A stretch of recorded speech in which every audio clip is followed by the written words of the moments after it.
The neon signs of New Singapore's medical district flickered weakly against the perpetual acid rain, their promises of instant healing and genetic perfection nothing more than hollow echoes of a prosperous past.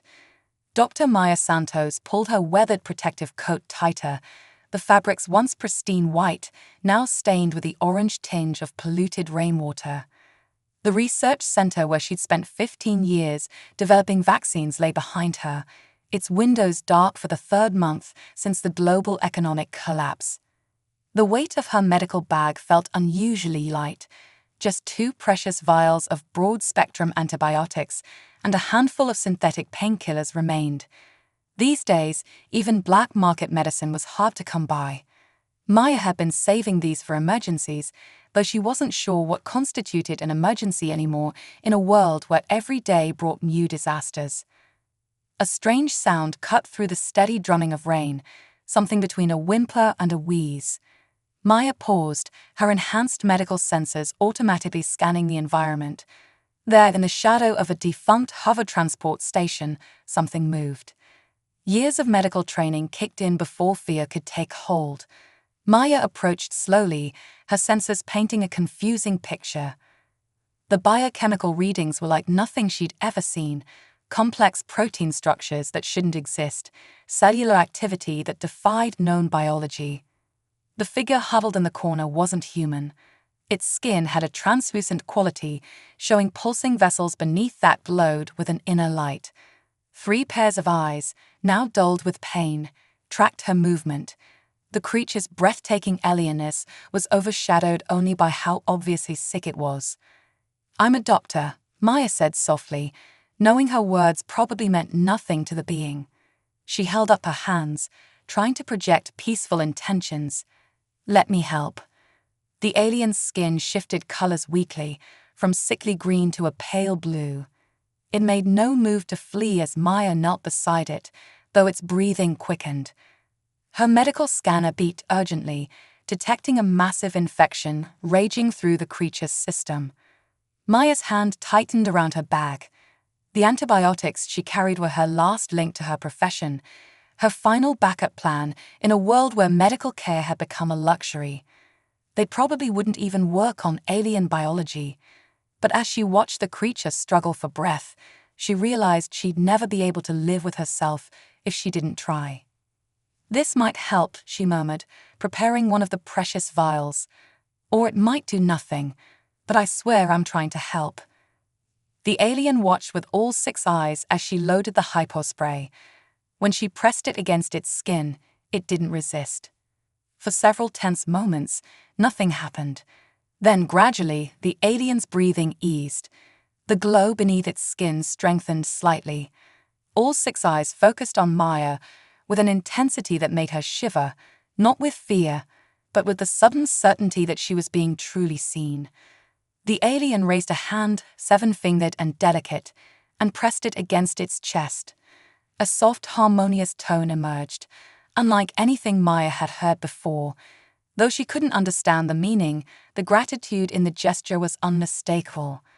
Maya sat with the creature as the medicine took effect, her scanner monitoring its vital signs as they slowly stabilized. She used her coat to shelter it from the rain, ignoring the burning sensation as the acidic drops hit her skin instead. Sometimes, the alien would emit more of those musical tones, and Maya found herself humming in response, creating an odd duet in the dead of night. As dawn approached, painting the polluted sky in shades of copper and gray, the alien's condition had improved significantly. Maya used her last vial to ensure the infection wouldn't return, then helped the creature to its feet. It stood nearly 2 meters tall when upright, its movements displaying a grace that seemed impossible for something so recently near death. The alien pressed both hands to its chest again, then reached out and touched Maya's forehead with 1 finger. A sensation like warm honey spread through her mind. Not words exactly, but feelings, gratitude, respect, and something else, a promise.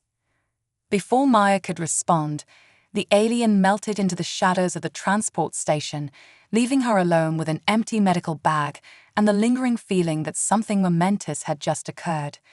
She didn't know then that in less than 24 hours, everything she understood about humanity's place in the universe would change forever. A soft chime from her wrist communicator broke through her thoughts. The message was simple: Dr. Maya Santos, your presence is requested. Coordinates attached. The future of humanity depends on your answer. Maya stood at the designated coordinates, the abandoned botanical research dome on the outskirts of New Singapore. The massive glass structure, once home to thousands of endangered plant species, now housed only hardy vines that thrived in the toxic air. Her medical scanner detected no other human life signs nearby, but something was interfering with its deeper scans. A low hum filled the air, and the dome's murky surface rippled like disturbed water. A ship materialized, sleek and organic in design, its hull seeming to breathe as it settled onto the cracked pavement. It wasn't the utilitarian vessels of Earth's remaining space fleet, nor the brutal warships of the corporate armies. This was something entirely new. The ship's surface parted, creating an entrance where moments before there had been only seamless hull. Light spilled out, and in it stood a figure Maya recognized instantly, the alien she had treated. But now it stood tall and regal, clothed in flowing garments that shifted colors like oil on water. Behind it stood two more aliens of different species, one that seemed to be made of crystalline structures, and another with features that reminded Maya of Earth's ancient sea creatures. Dr. Maya Santos, the first alien, spoke, its voice a melodious blend of tones that somehow formed perfect English. I am Ambassador Vextra of the Galactic Ethics Council. What you witnessed earlier was a test, one that you passed in a way that gives us hope for your species. Maya's mind raced. A test. She had used her last medicines on a staged emergency. But before anger could take root, she saw something in Vexra's eyes, all 6 of them, that made her pause. There was real pain there, and genuine gratitude. The infection was real, Vexra continued, as if reading her thoughts. I volunteered to risk my life to find someone like you. Someone who would help even when it made no logical sense to do so. Someone who would show compassion even at the end of hope. The crystalline being stepped forward, its voice chiming like bells. Humanity stands at a crossroads, Dr. Santos. Your planet's biosphere is collapsing. Your societies are fracturing. But worse than that, something is coming. A plague that will make your previous pandemics look like minor inconveniences. Maya felt her professional detachment slipping. A plague. Why haven't we detected it? Because it's still incubating in deep space, the sea creature alien answered, its voice gurgling like waves. We've seen it before. It adapts to each species it encounters, learning, evolving. It has already consumed 3 civilizations in the galaxy's outer rim. Vexra moved closer to Maya. We need humans who understand both medicine and mercy, Dr. Santos. The cure for this plague won't come from science alone. It will require something that many species have lost, the ability to see past differences, to help without guarantee of reward, to risk everything for the mere possibility of saving others. Like you did for me, Vexra added softly, even when you had every reason not to. Maya looked at her empty medical bag, then at the dying city behind her. Why me? I'm just a researcher who couldn't even keep a job. The crystalline being made a sound like wind through chimes. You are far more than that. Your research on adaptive viral responses was heading in the right direction before your funding was cut. And more importantly, you have not let this broken world break your spirit. We are offering you a place on our research team, Vexra said. Access to technology and knowledge your people won't develop for centuries. A chance to help save not just humanity, but multiple species across the galaxy. The sea creature alien raised a tentacle. But you must understand. Accepting means leaving your old life behind, and the burden of knowing what's coming while maintaining absolute secrecy. Maya looked at the ship, its surface still rippling like living metal, then at the ruined dome behind her, monument to Earth's failed attempts to save itself. Finally, at her medical scanner, its display still showing the readings from when she treated Vexera, readings that had shown her just how much she had yet to learn. "When do we leave?" she asked. Vexera's skin rippled with colors of approval, but the ambassador's next words froze Maya's blood. "Immediately, because the plague isn't just coming, Dr. Santos. It's already here. Patient Zero made planetfall 3 hours ago in what used to be Buenos Aires. We have less time than we thought." The ship's entrance widened, beckoning. Maya took one last look at the city she called home, then stepped forward into humanity's next chapter, for better or worse. What she didn't know was that she wasn't the only human being tested that night. Across the globe, other acts of compassion were being observed, evaluated. Humanity's future would depend on whether there were enough people like her left in this broken world to make a difference. The ship's medical bay was unlike anything Maya had ever seen. Surfaces that looked like liquid metal shifted and reformed into whatever equipment was needed. Holographic displays showed biological data in 4 dimensions, revealing cellular processes Maya had only theorized about in her research. But she had no time to marvel at the technology. The ship shuddered violently, throwing her against a wall that immediately softened to cushion her impact. Red light pulsed through the living metal of the hull. "Nexus ships approaching," announced a voice that seemed to come from the ship itself. "They've tracked our quantum signature." Vexera's skin flashed warning colors. The Nexus believes its species should face extinction events alone. They think our intervention makes civilizations weak. The ambassador's hands flew over a console that emerged from the wall. "They'll try to stop us from reaching the council facility at any cost." Another blast rocked the ship. The crystalline being, who had introduced itself as Azure Song, shattered into thousands of pieces before reforming. "Shield integrity at 60%. We cannot take another direct hit." Maya's medical scanner beeped urgently. "The plague sample you collected from Buenos Aires. The containment field is destabilizing." She rushed to a sealed chamber where a swirling dark mass floated in suspension. The readings were terrifying. The virus was already trying to adapt to the ship's bioelectric systems. "If that containment fails, we're all infected," the sea creature alien, named Deep Current, gurgled. "And if the Nexus captures an infected ship, they destroy it immediately," Vexera finished. "Along with any nearby population centers, just to be safe." The ship lurched again. Through a viewport that materialized in the hull, Maya saw their attackers, angular black ships that seemed to absorb light itself. Their weapons charged for another volley. Maya's mind raced. She hadn't spent 15 years studying viral behavior patterns for nothing. The virus responds to electrical patterns, right? It's trying to match the ship's bioelectric field to break containment. "Correct," Azure Song chimed. "But we cannot shut down the ship's systems, or we'll be defenseless." "We don't shut them down," Maya said, already moving to the nearest console. "We change the pattern, make it random, chaotic, like human brainwaves during REM sleep." Vexera's eyes widened in understanding. The virus will waste energy trying to match a pattern that doesn't exist. Maya's fingers flew over the alien controls, thankful they responded to intent as much as touch. She'd studied sleep patterns early in her career, looking for ways to boost immune response. Now those years of research might save their lives. The ship's bioelectric field began to fluctuate wildly. The virus in containment writhed, trying to adapt but finding no stable pattern to latch onto. The containment field's strength increased as the virus expended more and more energy. But their victory was short-lived. A direct hit from the Nexus ships sent Maya sprawling. Warning lights flashed everywhere. "Engine core destabilizing," the ship announced. "Impact imminent with Earth's atmosphere." Maya pulled herself up, her mind spinning with possibilities.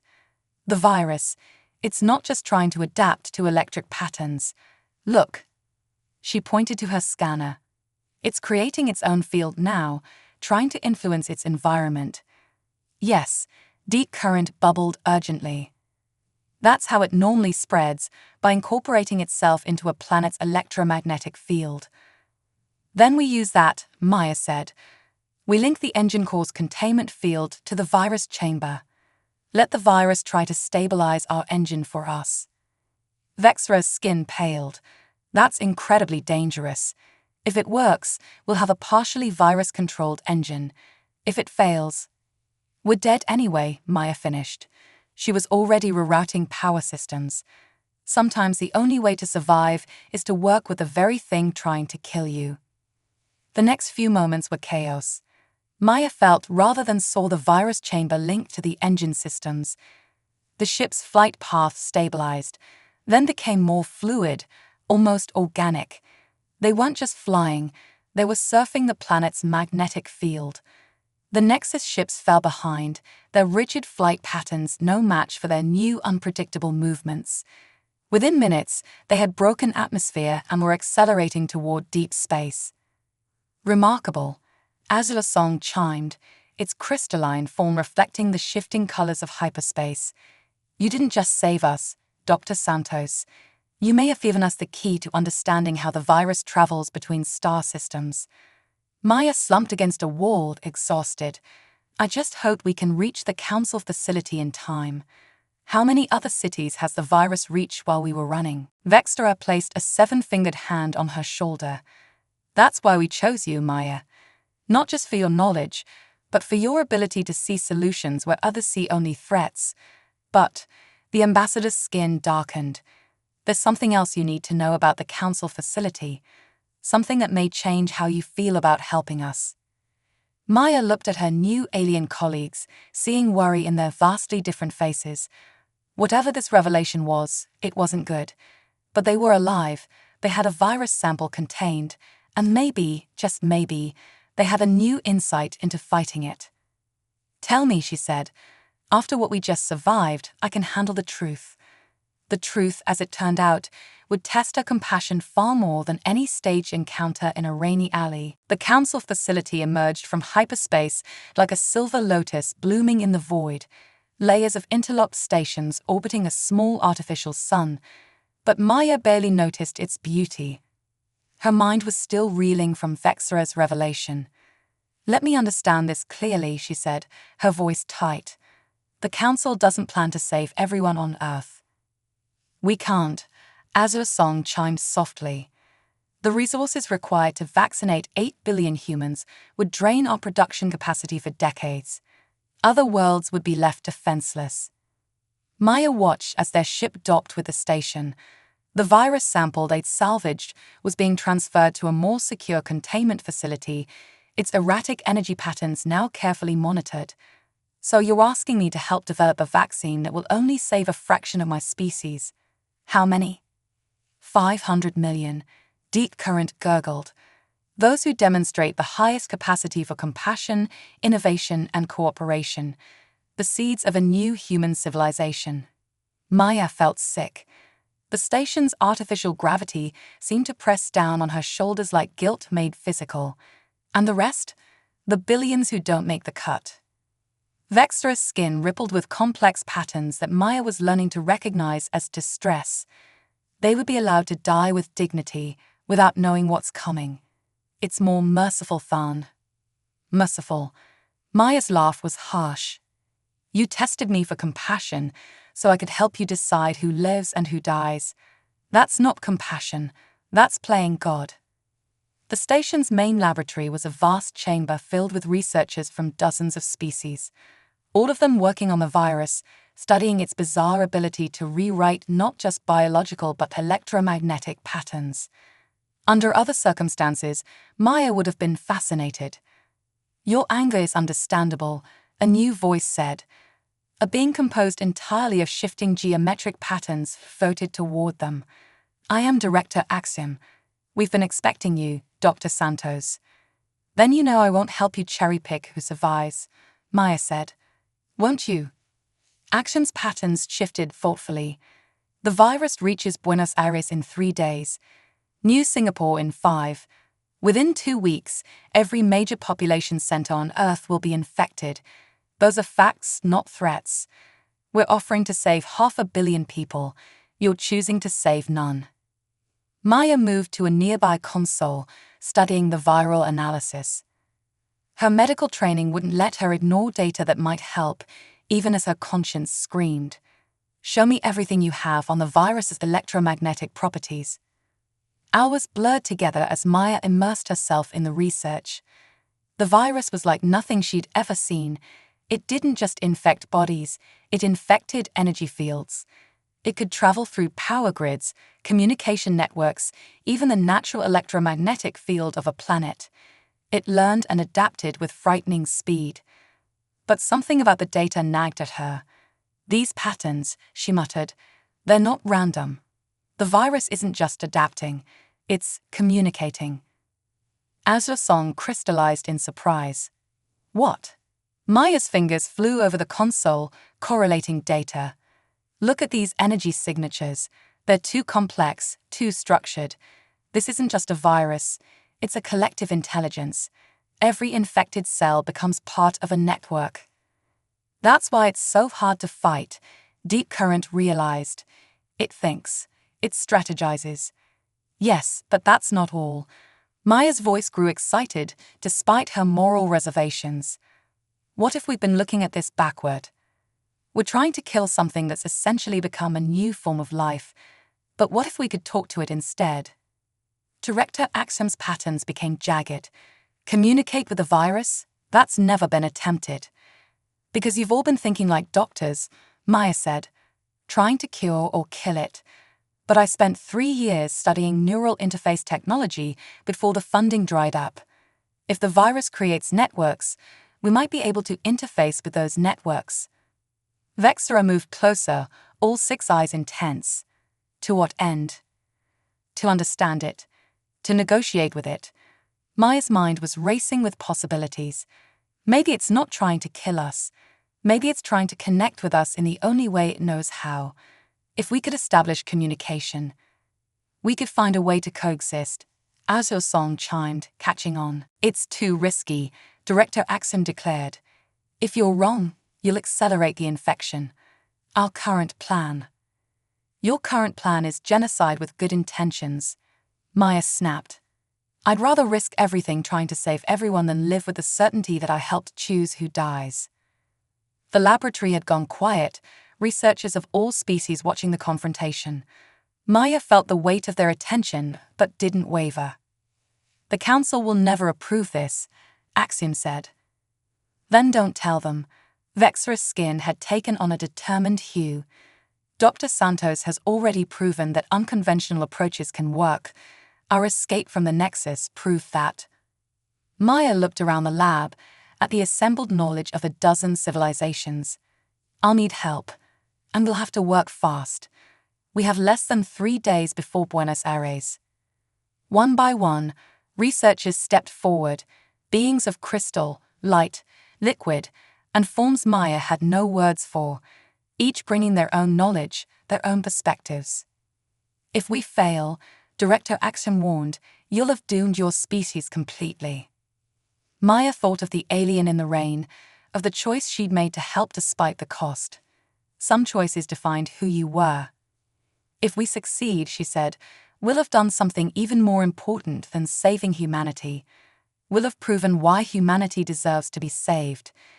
They had 3 days to change the course of human history. Maya only hoped that compassion would prove to be more than just a test, that it could be the key to humanity's survival. The makeshift neural interface lab hummed with activity. Maya hadn't slept in 48 hours, running on synthetic stimulants and determination. Holographic displays showed Buenos Aires lighting up with viral activity, the infection spreading through power grids and communication networks like lightning through storm clouds. The interface is ready, Azure Song announced, its crystalline form vibrating with nervous energy. But Maya, you need to understand, if this fails, you'll be the first infected. Maya adjusted the neural cap they'd modified with technology from 6 different species. Thin filaments of living metal, borrowed from the ship that had brought her here, threaded through her hair. How long until the virus reaches the city center?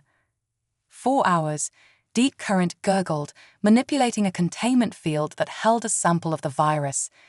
The Council is preparing to initiate their selective preservation protocol, which meant they were preparing to decide who lived and who died. Maya took a deep breath. Then we're out of time for second thoughts. Start the interface. Vexera's skin had gone almost transparent with worry. Maya, wait. There's something you should know. The Council, they already selected you as one of the survivors. You don't have to risk this. Maya almost laughed. That's exactly why I have to. She nodded to Azur's song. Do it. The living metal filaments activated, creating a bridge between Maya's neural patterns and the virus's electromagnetic field. For a moment, there was nothing but static, her consciousness searching for patterns in the chaos. Then she felt it, an alien presence, vast and complex. Not malevolent, but utterly inhuman in its thinking. Images flooded her mind. Stars dying, civilizations falling, a desperate journey across galaxies. It's running, Maya gasped, her voice strained. The virus, it's a refugee. Its original universe was dying. It found a way to encode itself into simpler forms, spreading across realities, trying to survive. But why does it kill? Deep Current asked. Maya's consciousness dove deeper into the viral network. It doesn't mean to. It's trying to preserve information, save consciousness. Every person it infects becomes part of its memory network. It thinks it's saving us. Warning alarms blared through the station. Director Axiom's geometric form burst into the lab. The virus in Buenos Aires, its changing pattern. What have you done? Maya barely heard them. She was seeing through the virus now, feeling its desperate loneliness, its fundamental drive to connect and preserve. You don't have to fight, she thought toward it. We can help you find another way. The virus's response came in waves of electromagnetic energy that the interface translated into concepts: survival, preservation, evolution. Yes, Maya projected back, but not through destruction, through cooperation. She pushed images of her own, different species working together in the lab. The moment she had helped Vexera in the rain, humanity's long history of overcoming differences to achieve more than they could alone. The virus's patterns shifted, trying to understand this new concept. In Buenos Aires, the infection slowed. It's working, Azur's song chimed excitedly. The virus is responding. Maya pushed harder, ignoring the blood trickling from her nose. We can help you preserve your memories, your knowledge. But you have to work with us, not through us. Symbiosis, not consumption. For a terrible moment, nothing happened. Then the virus's electromagnetic field began to change, not just in the lab, but in Buenos Aires too. The patterns became more ordered, more deliberate. The infection, Deep Current checked the readings. It's not spreading anymore. It's restructuring itself. Maya felt the virus's consciousness shift, accepting a new paradigm. But the effort was too much. Darkness crept into the edges of her vision. The last thing she saw before losing consciousness was Buenos Aires on the monitors, where the virus's energy patterns had transformed from chaotic invasion to something new, a network of light that enhanced rather than destroyed, strengthening the city's power grid instead of overloading it. She had gambled everything on humanity's greatest strength, the ability to find common ground with the utterly alien. As consciousness faded, she hoped it would be enough. The choice to show compassion, she realized, wasn't just about saving others. Sometimes it was about trusting that even the most alien intelligence could learn to show compassion in return. Maya slipped into darkness, not knowing if she had just saved humanity or doomed it. But she had stayed true to what made humanity worth saving in the first place: the courage to reach out, even into the darkness, with an open hand instead of a closed fist. Maya awoke to a world transformed. Through the station's vast observation window, Earth glowed with a new kind of light. Networks of viral-enhanced infrastructure creating patterns visible even from orbit. 3 weeks had passed since her interface with the virus, and everything had changed. The integration is at 97% worldwide. As Song reported, its crystalline form refracting the ethereal light from Earth. The virus has become a symbiotic enhancement to human technology, just as you hoped. Maya stood shakily. Her recovery had been slow, her mind still adjusting to the lingering connection with the viral network. She could feel it at the edges of her consciousness, not invasive now, but collaborative. And the casualties? Minimal, Vexra answered, skin shimmering with proud colors. Once the virus understood our intent, it modified its approach completely. Instead of overwhelming human systems, it enhanced them. Your power grids now operate at 400% efficiency. Your medical technology has advanced by decades. The council was displeased with our insubordination. Deep Current gurgled, somehow managing to sound amused. But they cannot argue with the results. You proved that their binary choice, selective survival or total destruction, was unnecessarily limited. Director Axiom's geometric form shifted thoughtfully. We have to reconsider many of our assumptions. The virus isn't the first refugee species we've encountered, but it's the first we've successfully communicated with. Your approach opens up possibilities we never considered. Maya watched a satellite feed of New Singapore, her former home. The city gleamed with new life, its infrastructure integrated with viral networks that cleaned the air, purified water, and powered a renaissance of technology and medicine. The abandoned botanical dome, where she'd been recruited, now housed a thriving ecosystem, the virus helping plants adapt to the toxic environment. We're receiving requests from other species now, Vextra said. Civilizations that want to attempt communication with the virus. They see what Earth has achieved through cooperation rather than conflict. That's why I asked them to gather us here today, a new voice announced. Maya turned to see Admiral Chen of the Earth Defense Force entering the observation deck.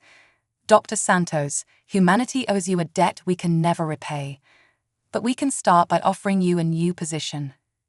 Maya raised an eyebrow. I'm listening. We're establishing a new division, the Xenobiological Cooperation Initiative. Its mission is to facilitate understanding between different forms of life, no matter how alien. We want you to lead it. The virus has already provided insights into its original universe, Azure Song added excitedly. The knowledge preserved in its network, it's beyond anything we imagined. But we need someone who understands both the scientific and ethical implications. Maya walked closer to the window, placing her hand against the cool glass. Below, Earth pulsed with possibility.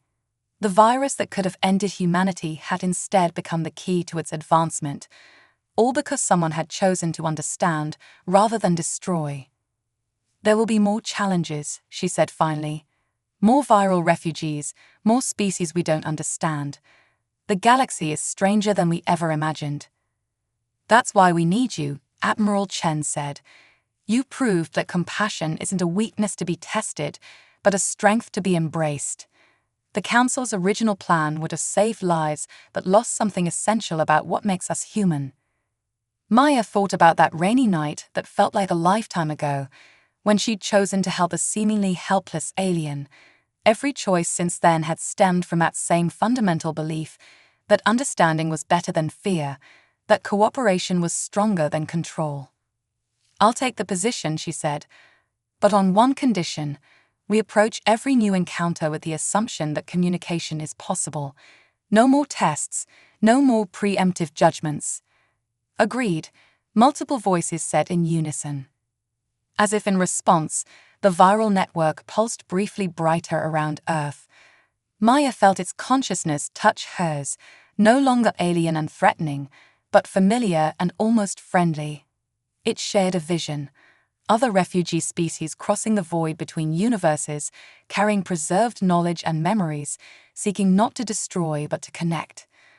We're not alone in the universe, Maya said softly. We never were. We just needed to learn how to listen. The observation deck fell quiet, its occupants, human and alien alike, watching Earth shine with its new light. They had all learned something. That true strength lay not in surviving alone, but in finding ways to help others survive with you. The price of compassion had seemed too high at first, but its rewards had proved immeasurable. And somewhere in New Singapore, the rain still fell, but now it fell clean, purified by viral networks that had learned, through one human's compassion, how to heal rather than harm. It was a reminder that sometimes the greatest revolutions start not with grand gestures, but with simple acts of kindness on dark nights. The future was uncertain, but it was bright, and most importantly, it was shared.